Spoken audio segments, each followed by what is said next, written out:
Yeah, it's like you have a meal, don't you? You know, you have the main course, and you bring on the dessert. Don't you? He's Just knocks you down. Yeah, he's the dessert, isn't he? You know.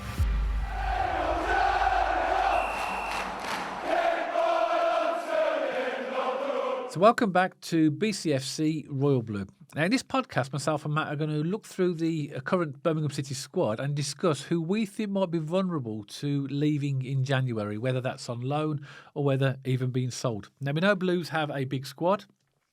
And we did a lot of transfer business in the summer transfer window. So clearly some players are going to be going out the door. And so myself and Matt have had a quick look at the squad. And I don't know who Matt's picked, but we've gone through and identified who we personally think might be vulnerable to leaving Birmingham City in January. So you might as well kick off, Matt. Obviously, we just go through what player by player. So if you can name a player and I'll name a player and see if we've got the same one. So do you want to start off with your first one then? Yeah, sure. I think it's worth noting that there's a couple of different sort of mental approaches to this. There's a couple obvious ones for me who aren't getting any game time and, it's not looking great for them at the moment. There's a couple of ones I've put in there as well. Maybe some curveballs in, but the Bielek in terms of He's gone. Yeah. Well, you're good, you are. You're good. Just in terms of, you don't know what's going on in their mind, whether they want more football or whether they want to move on to, to get some more regular football. So there's a few things just to talk about my thinking, because people might go, what on earth? Why would he leave? But anyway, so my first one, Dad, really obvious one to get the ball started. I think Samstead could be a high risk. I've got him as well. And I think for all those reasons, the fact that he was playing sort of as a squad player in League One and just coming on occasionally last season. This season, we've mentioned this in the podcast as well, haven't we, Matt? He's been on the bench as a right back and he's having players who are not right backs picked in front of him. Iwata? Iwata, that's what I'm talking about. And but of all people, I don't mean that disrespectfully to Iwata, but he has played right back in his career, but you would think Samstead would be nailed on to cover that position. You would, but it was a strange signing because obviously we bought him last season with an obligation to buy from FC20, but the obligation to buy was based upon the fact we wouldn't get relegated, so it was always an obligation to buy, and obviously Blues had to fulfil that commitment to buy him. So obviously when we were certain that we weren't going to get relegated, which was like November, we made him into a permanent signing, but. The fact that we've not used him at all, I agree with you. For himself, he's got to go out and get more football. And he's an Icelandic international, so if he's not getting game time, the international team aren't going to look at him. So he's going to want to play regular football to keep his international career going, just to keep his career going, really. And I can't see him getting into our squad. Oh, I think he's nailed on to go. I do, I think. But then again, I thought that in the summer, to be honest. But maybe the fact that there was no takers might be another, a story. But like you said, he's an Icelandic international, and from what I've seen, when he has played, he's done okay. He's not been spectacular, but he's solid at times. But he's obviously Chris Davies don't fancy him, and I think he'll definitely be in the mix to go. Okay, my first one, and this is going to be a surprise, I think, to everybody. Lee Buchanan. I think that we know that he is injured at the moment, and I think that and it's not that I want to sell him, by the way. What I'm getting at in terms of he might be sent out to get fitness, to get game fitness with another club. Now, people might think that's strange, but he's obviously had quite a long-term injury, hasn't he? And we do need cover at that left-back position, but freeing him up might allow us to bring somebody else in January in that position. That's where I'm coming from, really. We've seen Lee Buchanan, when he's fully fit, that he's a proper player, I think. Class. Proper left-back. And, I hope we don't sell him, but maybe just to give him some fitness, maybe send him out to... a League One team or something like that, just to give him a bit of match fitness and just to try and build, because we've got to try and build his strength up, because he had this injury, which is obviously a really, really serious one, and he had an injury before that. So obviously, in the last 3 years, he had two fairly significant injuries. Agreed. So my principle of sending him out on loan is to build him up, really, ready to get his fitness levels up, and then just free up a place, because if he gets injured again, then obviously we're no better off, are we? So send him out on loan, but free that up and get another left back in January just to cover that position, and hopefully he'll come back fitter and stronger. That was a hunking injury as well. His leg almost went back in. Oh, I can't even look at that picture. It was awful. Really, really bad. So hopefully he's making a decent recovery. You've kind of threw me a real curveball there, Dad. I wasn't expecting that one to come out, but your logic makes sense. Because he's coming back off injury, you're never going to be the player you were immediately. So get his strength somewhere else, and in the meantime, we'll get another left back in even if it's on loan, just to cover that position. Because, I mean, we haven't really had any. I mean, we've obviously Cochrane has been the first choice left back now for all of last season, for this season, hasn't he? And also, Dad, I mean, this podcast isn't really about that, but if we are going to go side by side, and I really like Cochrane, I'm a Cochrane fan, I think a fully fit Lee Buchanan's our number one left back, in my opinion. Well, there'll be good competition there when they're both fully fit. But all it worries me with Lee is that, it might take him a bit of a while to get to the level he needs to be, and we haven't got the time to wait for that this season. So therefore, send him out on loan, build up his strength, and then and get somebody else to cover the left back position. So that was my thoughts anyway. So who's your next? So again, I feel like you're throwing some curveballs, and I'm picking some pretty obvious ones here. But I'll get my obvious ones out of the way, and then I'll come to some more, I guess, slightly questionable ones. And again, Dad, we spoke about him on the previous video that went out on Monday. It's Fujimoto. Yeah, I've got him as well. Yeah. I've got him as well. It's no, you speak about him, Matt. I've just spoken about Buchanan, so just tell us why. Well, I think it's almost one that tells its own story, really, isn't it? I mean, we haven't seen him. I think we saw him for, was it 3 minutes at the end of the Swansea game that he came on? It hasn't had much of an appearance. I feel like we've had gaps in our attacking position where Davies might have been tempted to maybe not start him, but bring him on off the bench, show him what he's about, give him that creativity. But he hasn't. He's decided not to play him. You've summed it up perfectly on previous podcasts, Dad. He has the potential to be another Yokoyama and another Lee Mung Jae Lee. Sorry, I got that completely wrong. People know what you mean. Yeah. Again, apologies. You know what our pronunciation's like. And kind of disappear into the shadow. So the lack of game time worries me, and I don't think Davies fancies him. Yeah.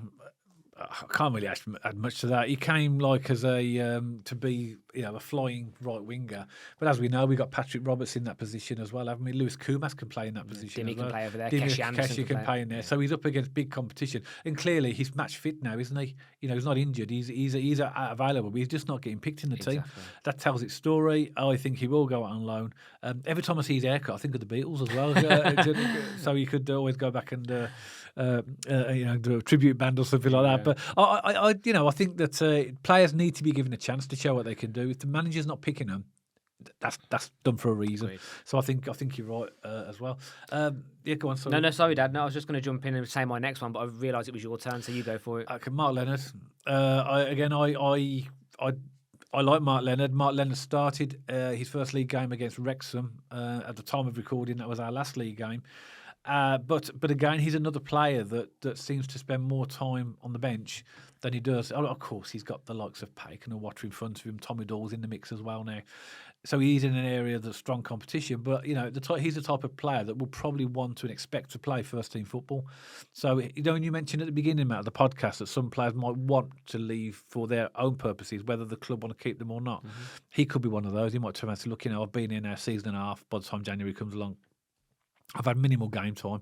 I'd like to explore a move. Agreed. Yeah. I mean, Mark Leonard's on mine, Dad, but it's not for the reasons people might expect. I don't want Mark Leonard to go anywhere. I like him. He's one for the future. He's quite young as well, Mark Leonard. Yeah. He's one for the future. I mean, he's not like a teenager, but he's still young in his career. 23. 23, exactly. And I think I like the box-to-box midfielders, and he is a perfect example of that. I like him. He's good. A bit like the Bielek theory I mentioned earlier, he might say to Chris Davies, look, if I'm not in your plans to play consistently for this season, respectfully, handshake, can I be, request a transfer or loan out? Who knows? But I think what we've done there with our strategy, I think we have paid players quite a lot of money.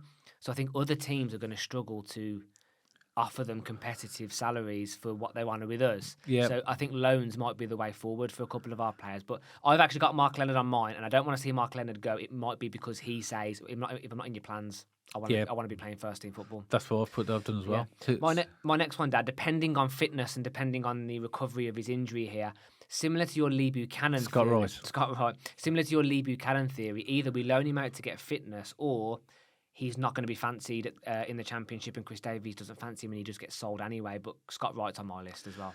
Yeah, I've got him as well. Again, another one who's been injured a long time, and like we mentioned that right wing position, which is his position.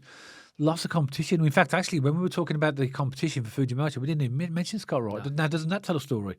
So I think he could be sold. I do, Scott Wright. Obviously, he'll need to get fully fit. And I've liked. The thing is, last season when he came on, I loved it when he did those bursts because he's clearly got a burst of pace, which you do need as a right winger. But again, he's another player that has been scuppered by injuries. He's flattered to deceive, and he's not really had a really decent run in the team. Mm-hmm. I think he's in a position where there's already a lot of strong competition. I think if you're looking to, jettison the sort of the cargo, then he'll be one that could be going. Yeah. Next for me, Matt. Again, this might be controversial, but based upon his current form, is Lyndon Dykes. Well, Dad, before you get into your reasoning, he almost left to go to Hibs on That's deadline why. day. Yeah. That's why. And a lot of Blues fans, before he started scoring these late goals, were basically saying, "Well, he's not for us. He's not doing enough." Also, Dad, I'll just add to this. Obviously, we could recruit in January, so there's still unknowns before us. Sort of saying these players. We could end up recruiting 2 or 3 strikers in January, or a striker, and then the board and Chris Davies don't really fancy Dykes anymore. But fair play to him. He scored a couple of 8-minute goals for us. I like Dykes. I like the fact, the QPR fans called him the battering ram, and I like his physicality and what he brings. But the Hibs deadline day element to it, and is he a fit for us long term, building a championship squad, getting ready to the next level? Yeah, and I think a lot of people at the moment will think, well, actually, if it wasn't for him, we'd be 4 points worse off now. 100%. And because obviously he scored 2 late goals, Absolutely. which changed what would a drawing position into a winning position. But, again, if Blues fans, look back to the comments that we were getting earlier in the season about he's not the right type of striker for us, but we haven't got anybody like him. There's no physical striker. So exactly. we'd have to recruit to replace him. Exactly. But that's why they might loan him out or sell him because we need to bring somebody in. But as we know, January is a notoriously difficult time to get the right players for all sorts of different reasons. He's on my list for possibilities of leaving in January, but obviously a lot depends on this one because that's the one position where we haven't got any really physical strikers. Marvin Duksh is tall and you would say, but he's not really the type of bustle type of forward. He's not going to knock you over, is he? Dykes is going to run through you. Yeah, he's physical. And by the way, Dad, I like Dykes. I don't know where you stand on your opinion with Dykes. I like him. I don't think he's a starter.